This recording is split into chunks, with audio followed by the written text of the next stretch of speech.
Welcome to this edition of Miles Ahead, and you join me here inside a Range Rover Sport SVR, and I have to say it's a very nice place to be. It's bright, airy, loads of space in here, panoramic roof as standard, really it adds to that ambiance. But we'll have a more thorough look at that on the walk round. We'll have a look at the exterior, more thorough look at the interior, and find out what it's like to drive. But some facts and figures to begin with. This car's starting price is £101,850. Model tested here, comes fitted with two optional extras. That's privacy glass in the rear at £495, and the upgraded 22-inch gloss black wheels, which are £2,245. So this car, as tested, tips the scales at £104,570. But is it any good? Let's find out.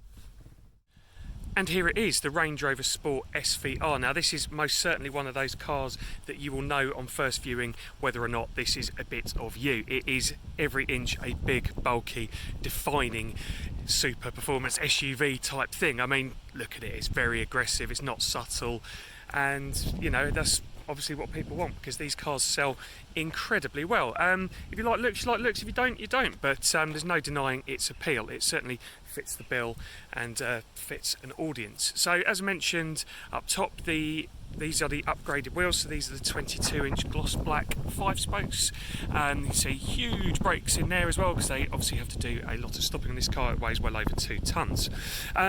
So it is fitted with a supercharged 5-litre V8 engine, kicking out 575 horsepower, propel it from 0 to 60 in just 4.3 seconds. So this is not a slow car. Not slow, not subtle. The exhaust on it is magnificent as well, but we'll get along to that on the drive along, have a listen to that, because yeah, it really is a wonderful thing. I quite like the sloping roof line on it as well. It's got a black contrast roof on it as well for that sort of added mean look.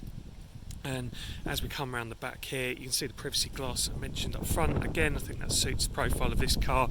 And there are those quad exhaust tailpipes. And yeah, I mean, it is good. You get the SVR badging as well, so you get that on the side there. As we come down, you see there are surrounds for the exhausts, but there are 4 of them, and they do make their presence felt. They do make quite a racket.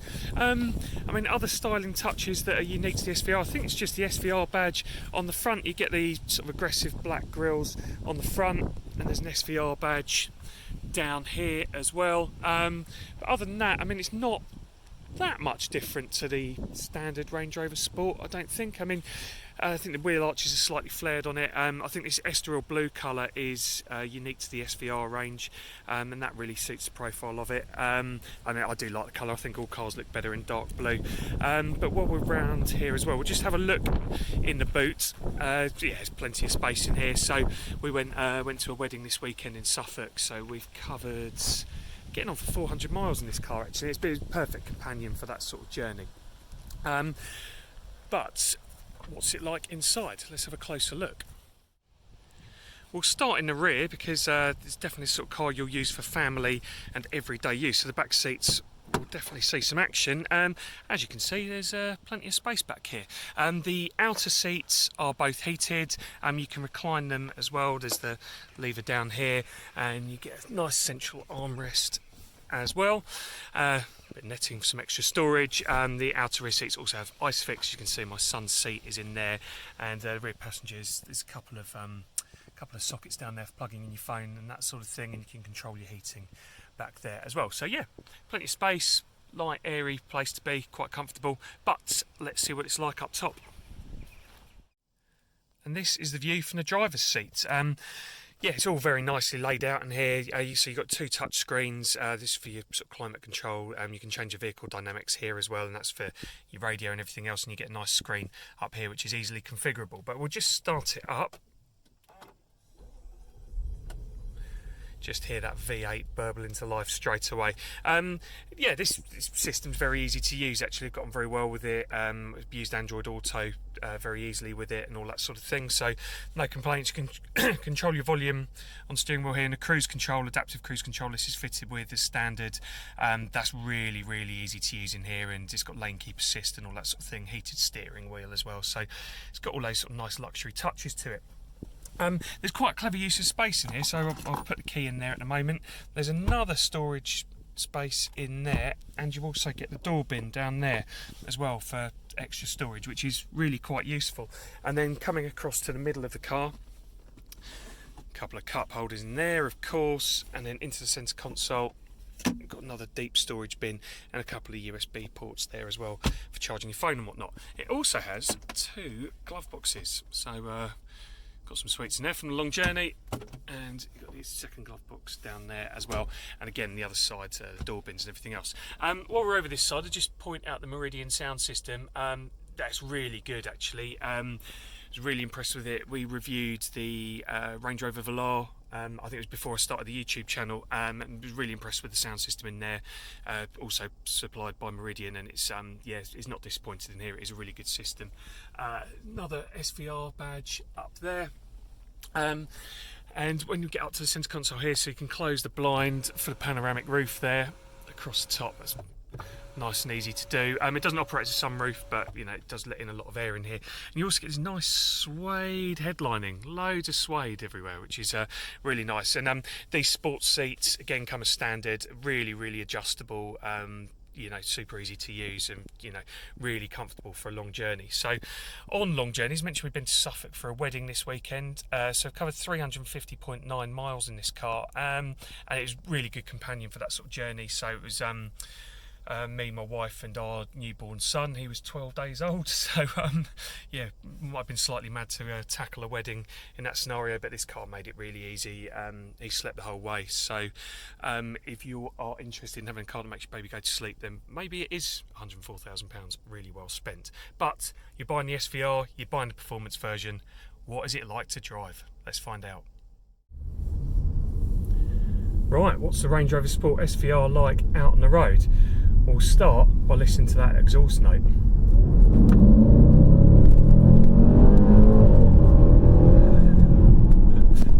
It is really aggressive. If you don't see this car coming, you will definitely hear it coming. It's not subtle. I mean, it just sounds absolutely fantastic, doesn't it? It really lets that V8 sing, and you can feel it as soon as you put your foot down. You feel the back end hunker down, and then boom, it just explodes into this noise and propels you to the horizon at great speed. It's very theatrical, very enjoyable. I can certainly see the appeal of it.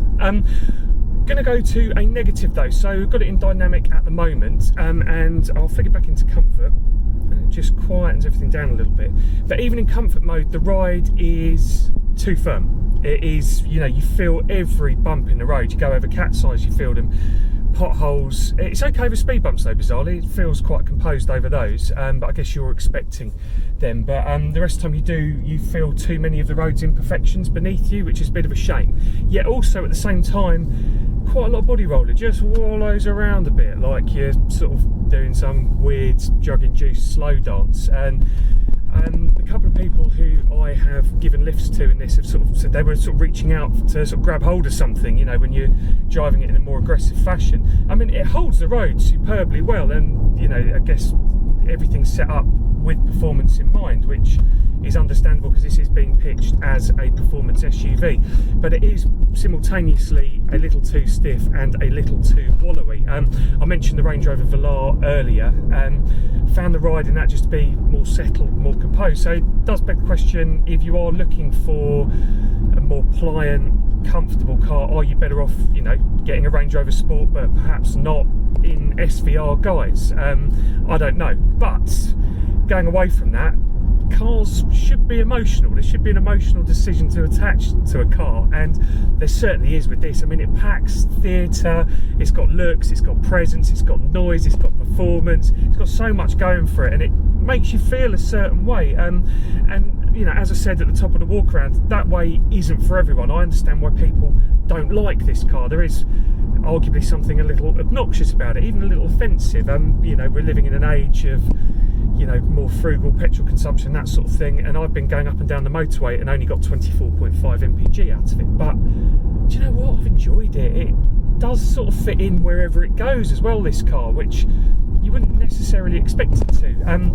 It's been at home in Surrey, where I live.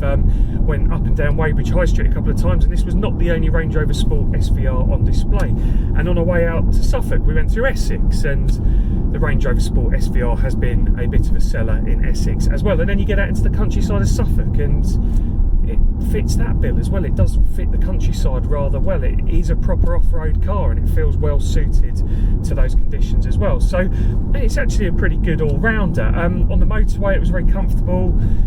You know, it's quite quiet in here. You know, there's not too many intrusions from the road and that sort of thing. It's just when you go over the imperfections and that firmness comes back into play. But you know, I do like it in here. It's nice, light, airy, spacious, very comfortable place to be. It's very practical. And there's another thing. I was thinking about the competition for this car. You know, we've driven the Audi RSQ8, we've driven the Bentley Bentayga, Maserati Levante Trofeo. You can go on to things like Porsche Cayenne, and then there's a big SUVs, big fast SUVs that are produced by Mercedes and BMW as well. All a lot more expensive than this car. So actually, at £104,000, if you want a big super performance SUV, does the Range Rover Sport SVR represent value for money? And arguably it does. I mean, it's by no means the most expensive car in its class, and it certainly packs a punch. And it's the original, isn't it? It's the OG. People like that. The Range Rover, that's the one. That's why they become so popular. It's a lifestyle statement, and you know, cars always are an extension of yourself. They say a lot about you, and this car definitely does that. It's, you know, it says a lot about you that you're driving around in a Range Rover Sport SVR and the decisions you've made. Not everyone's going to like them. You know, people have been somewhat reticent to let me out of junctions and that sort of thing, for example. But you know, as a lifestyle thing, getting a family around, but you also want a bit of performance, pack a punch on the other side, it does that. And yeah, it's a very comfortable place to be. It's really nicely put together. It's really well thought out in here, and you know, you doff the cap to Range Rover for that. They've done a very good job on this car, and yeah, there's little to fault. And if this is your sort of thing, then I mean, look no further. I mean, this car absolutely will not disappoint. Now I'm just going to turn around up here and then just bring those exhausts into play one more time, because yeah, there's not really too much to say. I mean, yeah, the ride quality, as I mentioned, definitely could be better. As I've been surprised by how harsh the ride is in it. I thought it would be a bit more supple, a bit softer. That's what I was expecting from it. And yeah, it's been a little bit firm, but then you get onto the right stretch of road and you can do this. I mean, it sounds fantastic. There's no denying that. It does. People will hear you coming. It packs a punch, and I mean, got to hand it to them. They've done such an amazing job with that exhaust and the engine. I mean, it all fits together really, really well. I haven't mentioned the gearbox either, which probably says a lot about how good that's been as well. And I'd had a go with the flappy paddles, but you're not really gaining much from them. You can switch the gearbox into dynamic mode as well, and it's got sport setting as well, which holds the revs a bit higher. If we flick it into that now, actually, if we drop it into manual, and then it's, you can just let it sing a bit more through manual. And the gear change is pretty swift, actually, to be fair to it. It does do a good job, and you can hustle it, but yeah, I mean, most of the time you're going to be using it for family use and all that sort of thing, and it won't disappoint. Yeah, the ride's a bit firm, it does sort of wallow about a bit, and it does, especially in the more spirited driving, it does sort of feel a little unsteady at times. But I mean, if this is the sort of thing you're after, the pros definitely outweigh the cons, and you can always just sit back and do this. And that will put a smile on your face every time you do it. I hope you've enjoyed this video.